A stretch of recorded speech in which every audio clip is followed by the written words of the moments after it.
तो जैसे कि हमने लास्ट एपिसोड के अंदर देखा था, जो जी चैन होता है वो उस मॉन्स्टर की तरफ देखकर अपने मन में सोचता है कि जैसा कि जो ये स्ट्रॉन्ग बॉडी वाली रेस है उससे उम्मीद की जा सकती थी, इसे केवल पंच मारने की कहा नहीं, मेरा हाथ जो है वो सुन्न हो चुका है। और अब इतना सोचते के साथ ही जी चैन जो होता है वो सीधे उस मॉन्स्टर की बॉडी के अंदर अपना जो हाथ होता है वो डाल देता है। अपना हाथ डालते हुए मन में सोचता है कि वो आसपास में ही होना चाहिए। और अब इतना सोचते के साथ ही हम देखते हैं कि जी चैन जो होता है वो उस मॉन्स्टर की बॉडी के अंदर से जो उसका मॉन्स्टर कोर होता है उसे निकाल लेता है। उसे निकाल कर अपने मन में सोचता है कि वो तो ये मॉन्स्टर कोर होता है, पता नहीं इसे एक्सचेंज करने पर मुझे कितने पॉइंट मिलेंगे। और अब इतना सोचकर जी चैन जो होता है वो उस कोर को अपनी स्टोरेज बॉक्स के अंदर रख लेता है। और उसके बाद में उस मॉन्स्टर का जो लाइफ एसेंस होता है उसे एब्सॉर्ब करने लगता है, जिस कारण उसके पास में नोटिफिकेशन आती है कि आपने 3 डीमन क्लैन का बहुत बड़ी मात्रा में लाइफ एसेंस को एब्सॉर्ब किया है, जिस कारण 3 डीमन क्लैन कोडेक्स जो है वो 100% अनलॉक हो चुका है। और चूंकि आपने यहाँ पर जो 3 कोडेक्स है उसे प्राप्त जो है वो कर लिया है, जिसके कारण आपको बायोलॉजिकल एट्रीब्यूट जो है वो प्राप्त हुआ है, जिसका नाम की ब्रूटल स्ट्रेंथ है। और ब्रूटल स्ट्रेंथ बायोलॉजिकल एट्रीब्यूट की बात की जाए तो इसके कारण आपकी जो ओवरऑल स्ट्रेंथ है उसके अंदर एक बहुत बड़ा बूस्ट मिला है। जो सुनते के साथ ही अब जी चैन जो होता है वो अपने मन में सोचता है कि इस मॉन्स्टर के इनाम को देखकर मुझे ऐसा लगा था कि शायद मुझे आई से रिलेटेड कोई एट्रीब्यूट जो है वो मिलेगा, लेकिन यहाँ पर तो जो मेरी फिजिकल स्ट्रेंथ है उससे रिलेटेड मुझे यहाँ पर जो बायोलॉजिकल एट्रीब्यूट है वो मिला है। देखा जाए तो ये इतना बेकार भी नहीं था।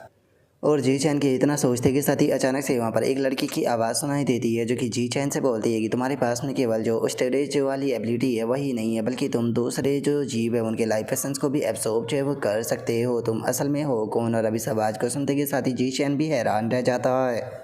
जिसके बाद में अब जो जी चैन होता है वो इधर उधर देखने लगता है। इधर उधर देखते हुए अपने मन में सोचता है कि अगर मैं गलत नहीं हूँ तो ये आवाज़ जो है उस फॉक्स लड़की की होनी चाहिए, जो कि जो सेलेस्टियल फॉरेस्ट था उसके अंदर जो है वो आई थी, जिस टाइम पर हम लोग जो है वो मिलिट्री स्पेशल ट्रेनिंग के लिए वहाँ पर गए हुए थे। लेकिन देखा जाए तो वो फॉक्स गर्ल जो है वो मुझे आसपास में कहीं भी जो है वो नज़र नहीं आ रही है, ना ही मैं उसका जो लाइफ एसेंस है उसे भी यहाँ पर महसूस कर पा रहा हूँ। तो कहीं ऐसा तो नहीं कि ये बस मेरा एक वहम था? नहीं, ऐसा नहीं हो सकता।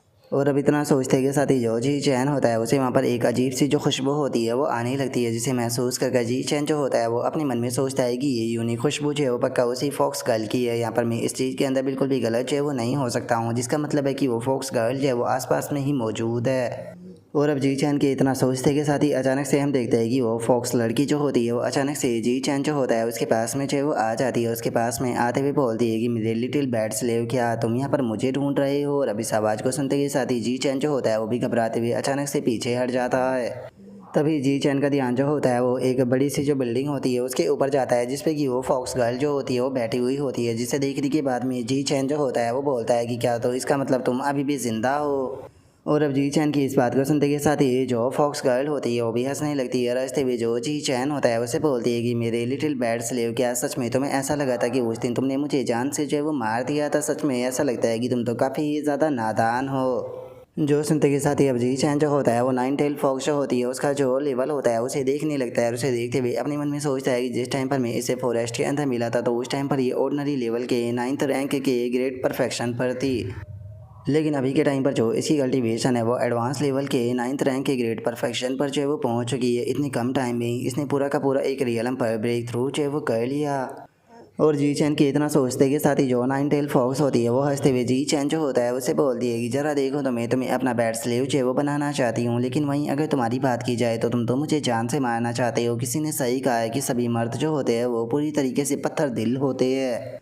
जो सुनते के साथ ही जी चैन जो होता है वो 9 टेल फॉक्स जो होता है उसे बोलता है कि देखा जाए तो तुम ओरिजिन लैंड से बिलोंग जो है वो करती हो। ओरिजिन लैंड के अंदर यहाँ पर पता नहीं हमारे एरिया के इतने ज़्यादा जीनियस जो है वो मौजूद है, तो फिर आखिर तुम यहाँ पर मेरे ही पीछे जो है वो क्यों पड़ी हो?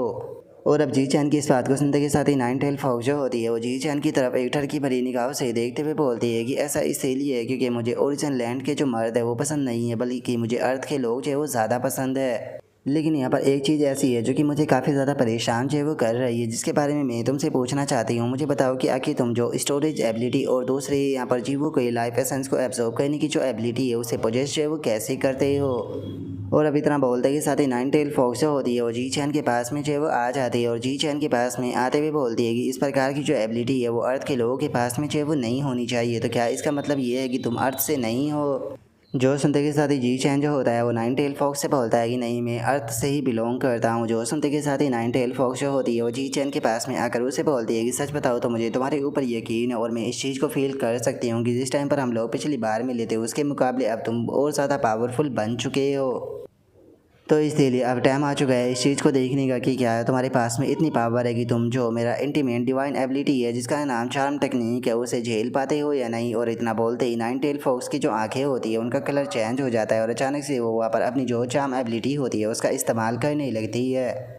जो देखने के बाद में जी चैन जो होता है वो भी काफ़ी ज़्यादा हैरान जो है वो रह जाता है। हैरान होते हुए अपने मन में सोचता है कि इसकी मेंटल पावर के कारण मैं पूरी तरीके से सप्रेस जो है वो हो चुका हूँ, मैं तो अपनी जगह से हिल भी नहीं पा रहा।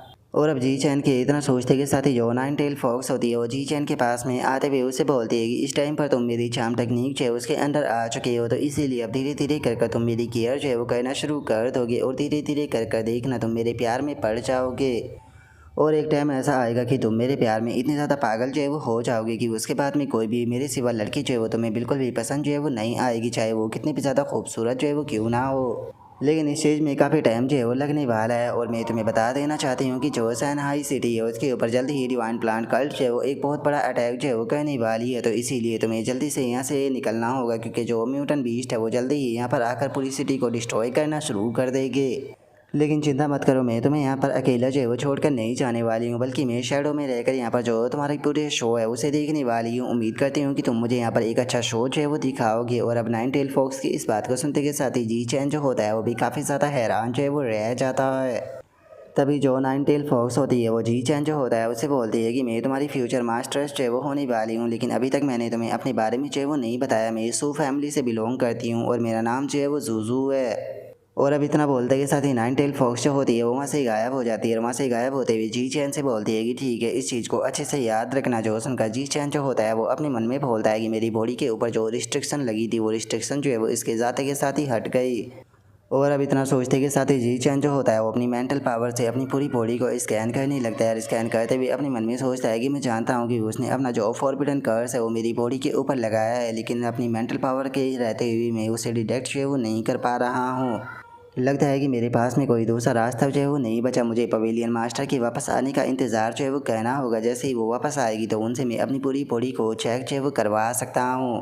और अब जी चैन के इतना बोलते के साथ ही सिस्टम की नोटिफिकेशन आती है जो कि बताती है कि यहाँ पर जो रेड डिजास्टर था उसके अंदर आप सक्सेसफुली सर्वाइव जो है वो कर गए हो। इसीलिए यहाँ पर आपका जो बायोलॉजिकल एट्रीब्यूट का रिवॉर्ड था सर्वाइवल ऑफ द फिटेस्ट, उसकी जो प्रोग्रेस है वो 100 में से 3 जो है वो हो चुकी है। जो सुनते के साथ ही अब जी चैन जो होता है वो अपने उस मिशन को देखते हुए अपने मन में सोचता है कि देखा जाए तो ये अचीवमेंट मिशन जो है वो काफ़ी लंबे टाइम पहले जो है वो आया था, लेकिन अभी तक इसकी जो प्रोग्रेस है वो बहुत ही ज़्यादा कम जो है वो हुई है। लगता है कि मुझे ओरिजिन लैंड के अंदर जाने तक का इंतज़ार जो है वो करना होगा, क्योंकि ओरिजिन लैंड के अंदर जाने के बाद में ही शायद मैं अपनी जो ये अचीवमेंट है इसे पूरी तरीके से अनलॉक जो है वो कर पाऊँगा।